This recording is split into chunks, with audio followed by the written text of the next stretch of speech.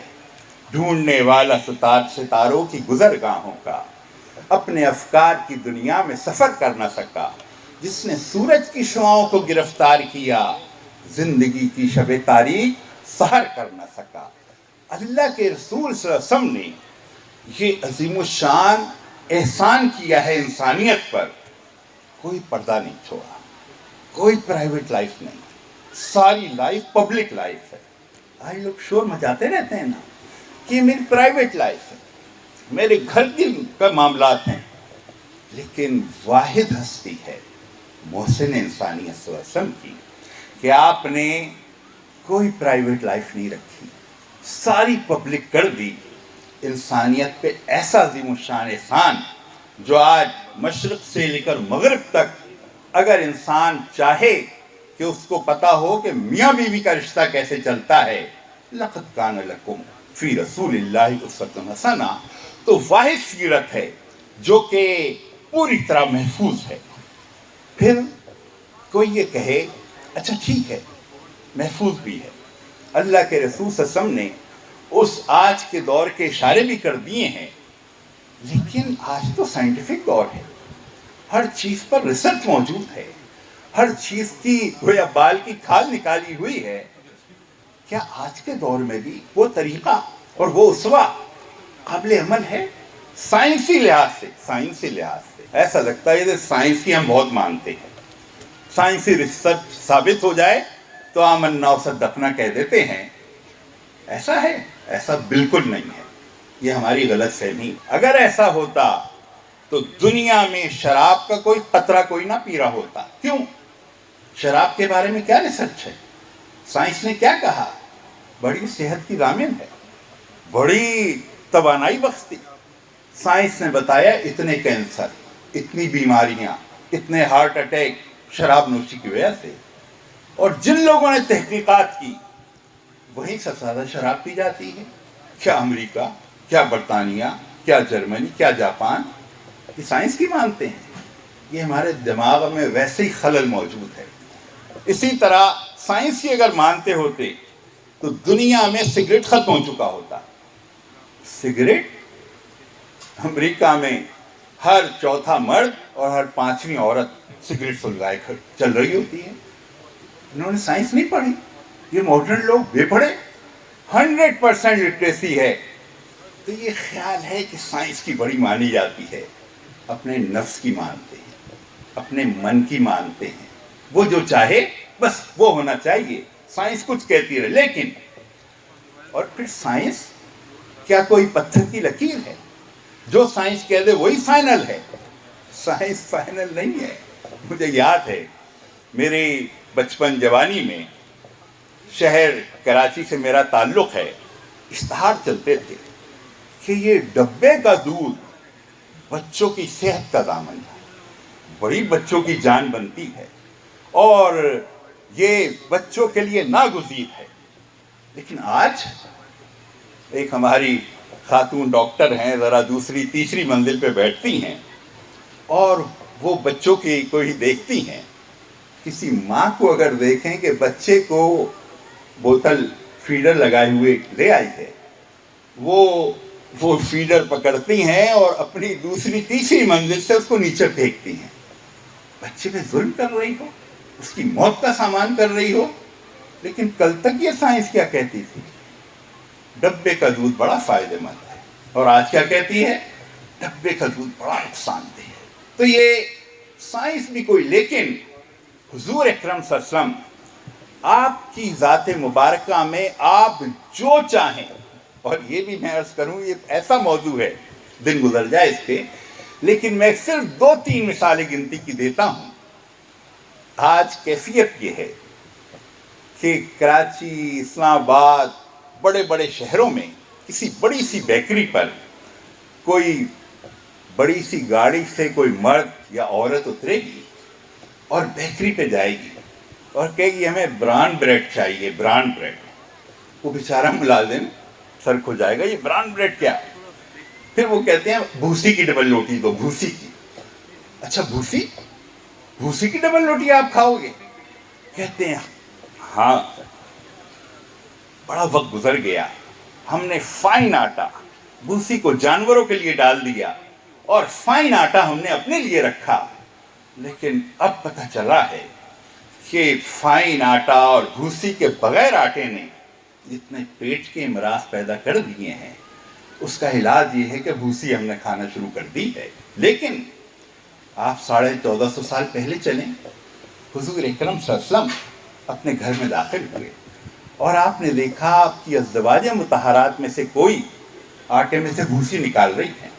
آپ نے روکا، کہا کیا غلط کر رہی ہو، آٹے میں سے بھوسی نکال رہی ہو؟ اس کو آٹے میں پڑا رہنے دو، یہ انسان کے لیے فائدے مند چیز ہے۔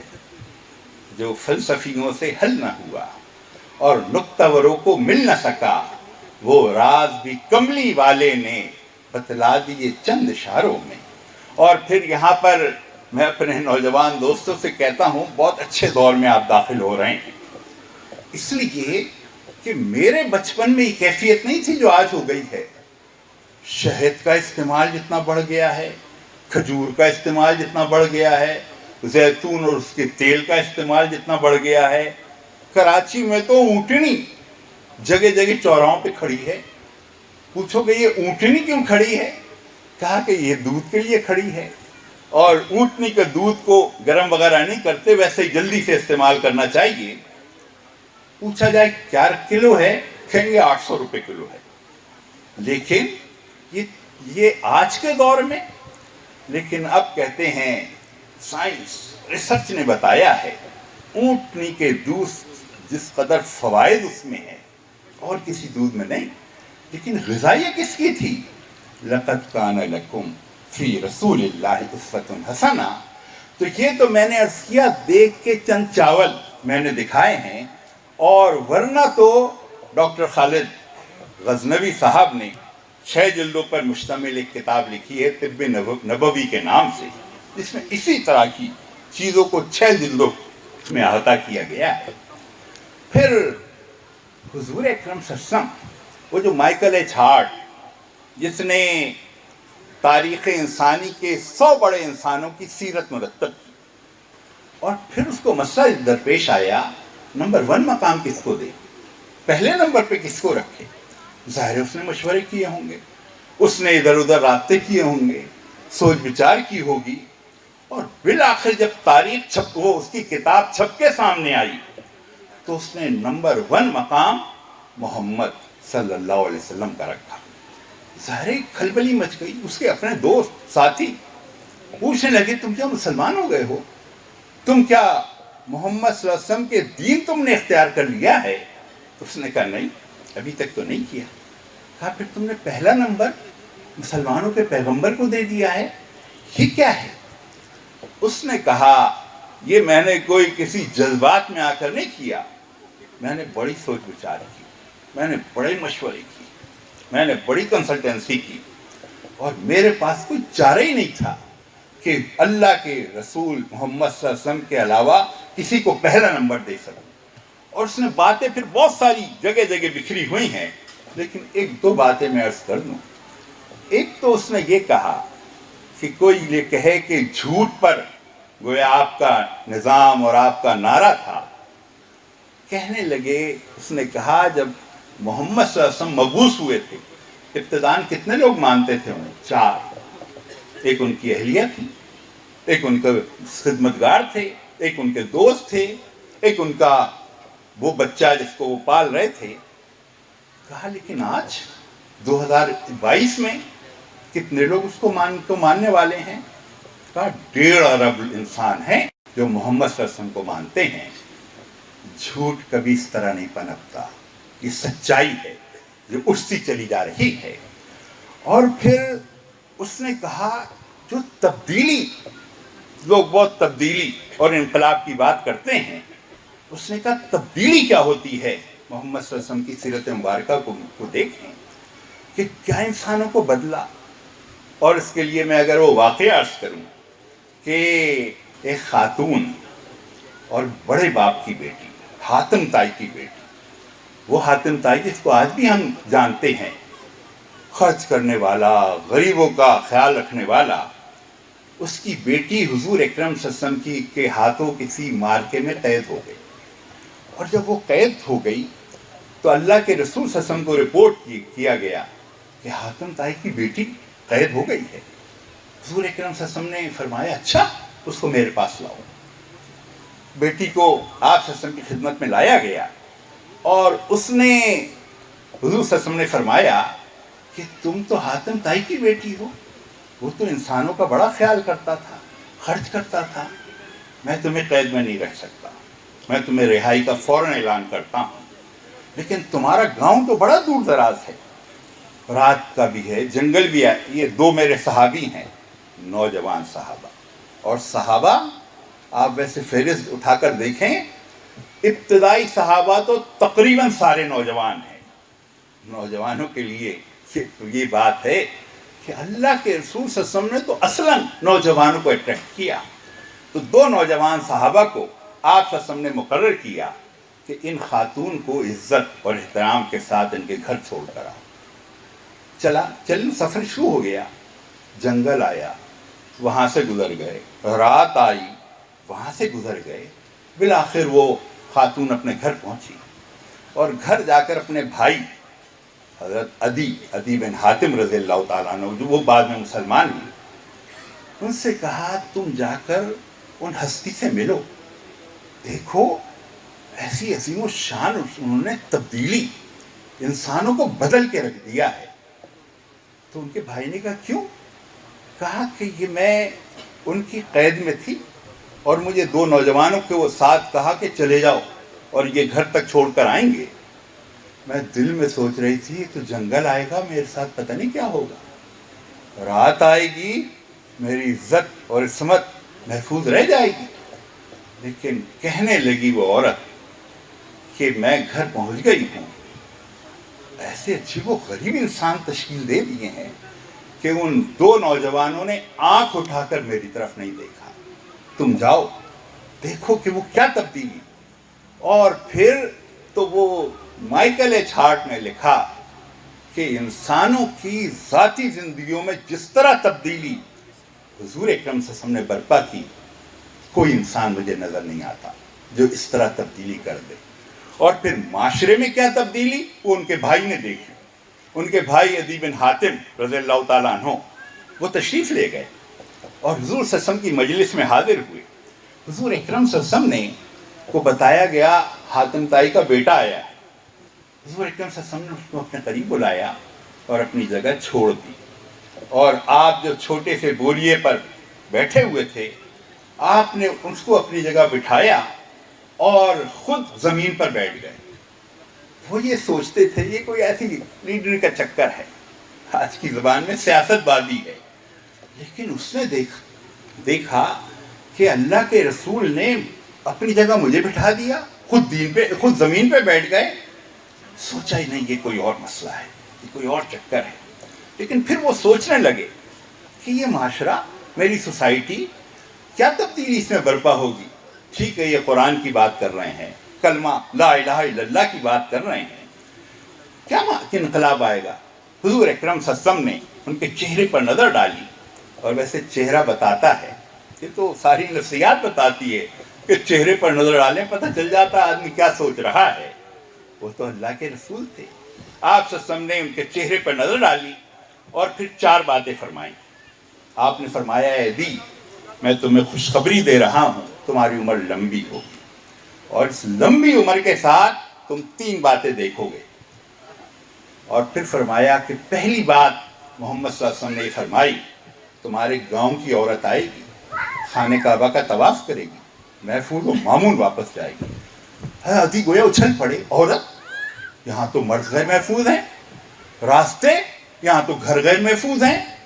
اور تو اس پہلو سے اللہ کے رسول صلی اللہ علیہ وسلم آپ نے ان کو یہ بتایا۔ پھر آپ صلی اللہ علیہ وسلم نے یہ بتایا کہ وہ وقت بھی آئے گا کہ یہ قیصر و کسریٰ اس وقت کے نعوذ باللہ خدا سرنگوں ہو جائیں گے، ان کا ساز و سامان تمہارے زیر استعمال آئے گا۔ اور پھر فرمایا لوگ زکوٰۃ لے ہوئے پھریں گے، زکوٰۃ لینے والا نہ ہوگا۔ حضرت علی سوچنے لگے یہ کیسے ہو جائے گا؟ تلک الایام نداولها بین الناس، دن گردش کرتے ہوئے بالآخر لوگوں نے دیکھا کہ ایک بوڑھا شخص، سارے بال سفید تھے، اعضاء کمزور تھے، جھریاں پڑی ہوئی تھیں، بھویں لٹک رہی تھیں، مسجد میں سے لوگوں سے کہہ رہا ہے لوگوں ذرا میرے قریب آؤ۔ لوگ قریب چلے گئے۔ اس نے کہا لوگوں میں جوانی میں حضور صلی اللہ علیہ وسلم کی خدمت میں حاضر ہوا تھا اور آپ نے مجھے فرمایا تھا تمہاری عمر لمبی ہوگی، اور فرمایا دیکھ رہے ہو تم مجھے، لمبی عمر تو میری ہو گئی، میرے کتنے ساتھی اٹھ گئے، میں اب تک حیات ہوں۔ اللہ کے رسول نے فرمایا تھا، لیکن اس کے ساتھ آپ نے 3 باتیں مزید فرمائی تھیں۔ مجھ سے کہا تھا تمہارے گاؤں کی عورت آئے گی، خانہ کعبہ کا طواف کرے گی، محفوظ و مامون واپس جائے گی، اور میں سوچ رہا تھا عورت، یہاں تو مرد غیر محفوظ ہیں، اور خانہ کعبہ اور میرے گاؤں کے فاصلے کے راستے میں تو ڈاکوؤں کا قبیلہ ہے، وہ کہاں چلا جائے گا؟ لیکن پھر فرمایا ایک شکر کے جذبات سے بھرپور سانس لے کر کہ لوگوں تم نے بھی دیکھا اور میں نے بھی دیکھا، کیا انقلاب برپا ہوا ہے، ہماری مائیں بہنیں بیٹیاں تنہا سفر کر سکتی ہیں، اللہ کے علاوہ کسی کا خوف نہیں ہوتا۔ یہ آج کے دور میں کوئی ایک جگہ مجھے بتا دیں جہاں عورت محفوظ ہو گئی۔ میں تو آپ کو بتاتا ہوں کہ امریکہ میں ہر منٹ پہ کتنی عورتوں کی عزت لٹتی ہے، برطانیہ میں کتنی عورتوں کی عزت لٹتی ہے، روس اور چائنا میں کیا ہوتا ہے، جاپان اور جرمنی میں کیا ہوتا ہے، ساری چیزیں موجود ہیں۔ کوئی عورت کو محفوظ نہیں کر سکتا؟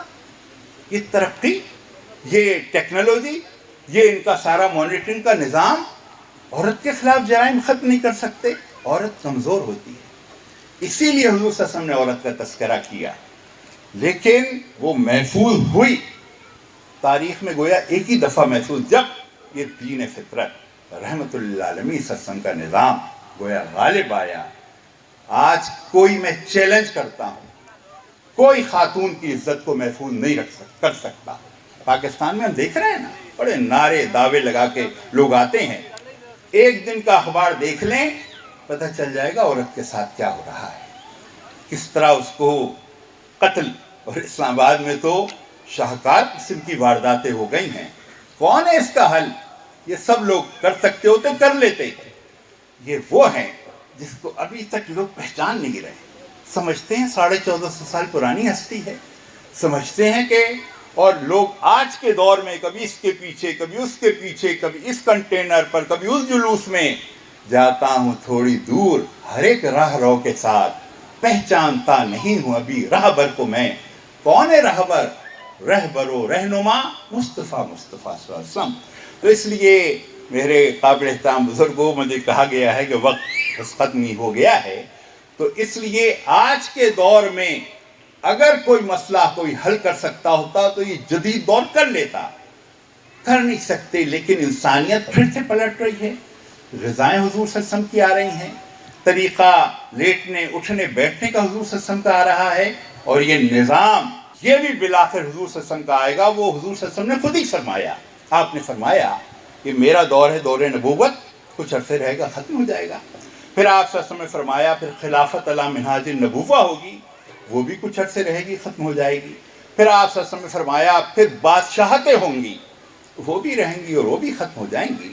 پھر آپ صلی اللہ علیہ وسلم نے فرمایا پھر ایک جبر کا دور ہوگا، دیکھ رہے ہیں آج آپ جبر کا دور، فلسطین، ہندوستان، اس سے پہلے ترکی، افغانستان۔ ترکی میں مساجد کو تالے تھے، اذانوں پہ پابندی تھی، خاتون سر پہ اسکارف نہیں لے سکتی تھی 50 برس پہلے، لیکن حضور صلی اللہ علیہ وسلم نے فرمایا جبر کا دور بھی ٹوٹ جائے گا۔ ترکی میں ٹوٹ گیا، اذانیں، مساجد سب کھل گئی ہیں، خواتین اسکارف اور چادر اور پردہ کرنے لگی ہیں، اور افغانستان دیکھتے دیکھتے جبر کے دور سے نکلا ہے۔ حضور صلی اللہ علیہ وسلم نے فرمایا کہ جبر کا دور بھی بالآخر گزر جائے گا، اور پھر کیا ہوگا؟